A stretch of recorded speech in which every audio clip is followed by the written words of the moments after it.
Thank you, Mr Deputy Speaker. I rise today to speak to the electricity and other legislation, batteries and premium feed-in tariff Amendment Bill 2018 and to express my deep concern about another amendment bill that is before this House designed to fix the failures of Labor's previous legislation that's been poorly conceived and poorly executed. As a member of the State Development, Natural Resources and Agricultural Industry Development Committee tasked to review this bill, I'd first like to thank my fellow committee members, the members for Bancroft, Condamine, Bundaberg, Ipswich West and Mount Omni for their contributions. I would also like to acknowledge those entities and individuals who made submissions to the committee in relation to the bill, including staff from the Department of Natural Resources, Mines and Energy. And finally, I'd like to thank the committee secretariat staff who, as always, conscientiously and professionally supported the committee in reviewing this bill. This bill was one of the first considered by the State Development, Natural Resources and Agricultural Industry Development Committee, and I'm concerned that the government considered it necessary to allow a very short time frame for review of the bill, which meant that no public hearings were offered to submitters. I would understand such a course of action had the legislation been considered by the House in a timely fashion after the conclusion of the committee process. However, here we are, more than 6 months after the tabling of the committee's report, and the bill has still not been considered. This is emblematic of this government's shambolic and amateurish approach to managing the business of government. Queenslanders deserve better. If the government is incapable of considering legislation in a timely fashion, they should allow the committee sufficient latitude to fully examine proposed legislation. Failure to do so simply indicates that the government does not wish to subject itself to the scrutiny that an open and transparent government should. I note that this bill will reluctantly have the support of the opposition because we have little choice other than to support it, given that the amendments will help save Queenslanders from further financial peril at the hands of Labor. Mr Deputy Speaker, it is an indictment on this government that the word electricity is now synonymous with terms like rip-off, price gouging and price manipulation.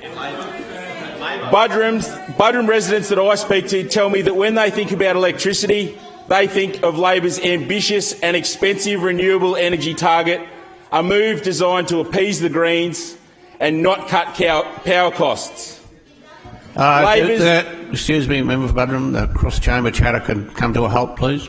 Member for Buderim. Thank you, Mr Deputy Speaker.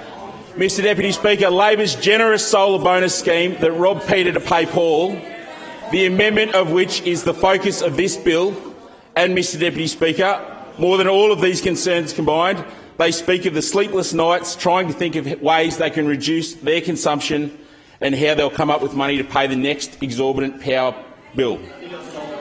Mr Deputy Speaker, the Grant report slammed Labor's 2006 move to a national network regulation as catastrophic, which led to gold-plating of the network, or in simple terms, Queensland Labor overspent on unnecessary infrastructure, overestimated demand and, as a result, needlessly drove up prices.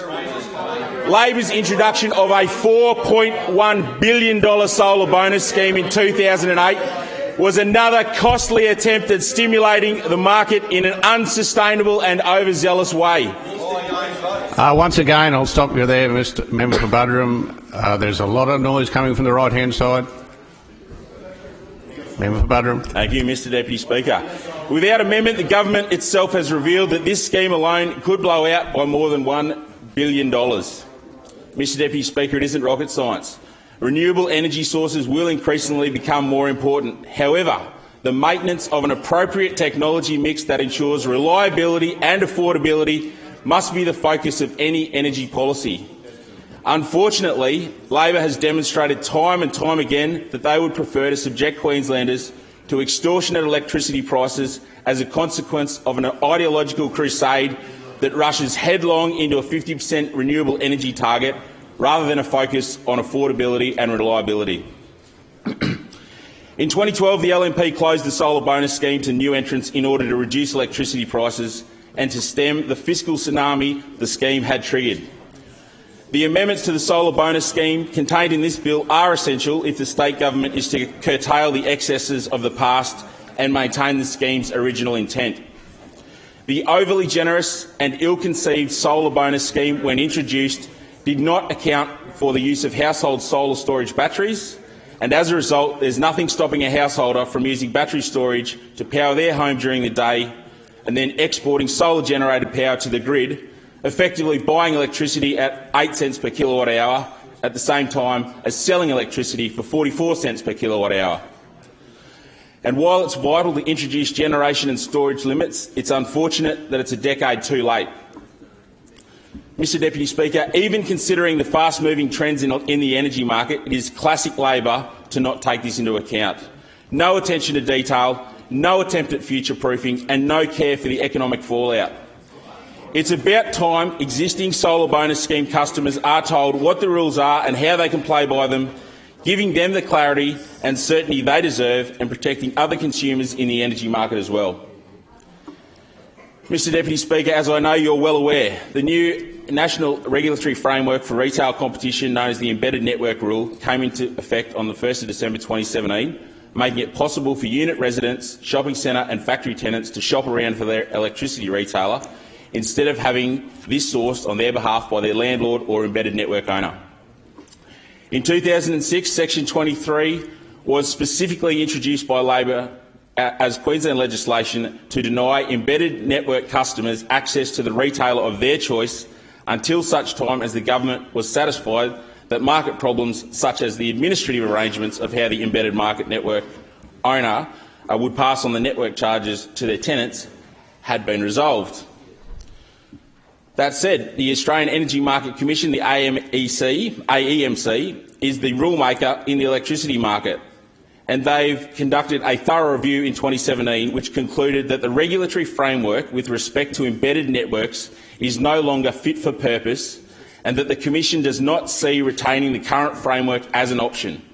It also proposed a significant overhaul of the rules to enable retail contestability in embedded markets. It did, however, note that the New South Wales and Victorian experience had been less than positive. Surely the Palaszczuk government cannot be satisfied then that market problems have been resolved. Only an irresponsible government would make a change now that will affect millions of customers when the framework is likely to be overhauled in the near future. Queensland Labor have not taken the necessary steps to craft thoughtful and effective legislation, instead forging ahead before the AEMC reports on their review of regulatory arrangements. Mr Deputy Speaker, submitters to this bill stated quite clearly that they fear extra administrative burden and compliance costs which will significantly impact the owners of embedded networks. Economic impacts which may have been addressed and reduced by the AEMC if Labor did not seek to rush the introduction of this legislation in February. Without a proper hearing, Labor made it clear to these submitters that they were not interested in the real challenges that they would face and that, in this case, they had prioritised expediency over technicality or practicality.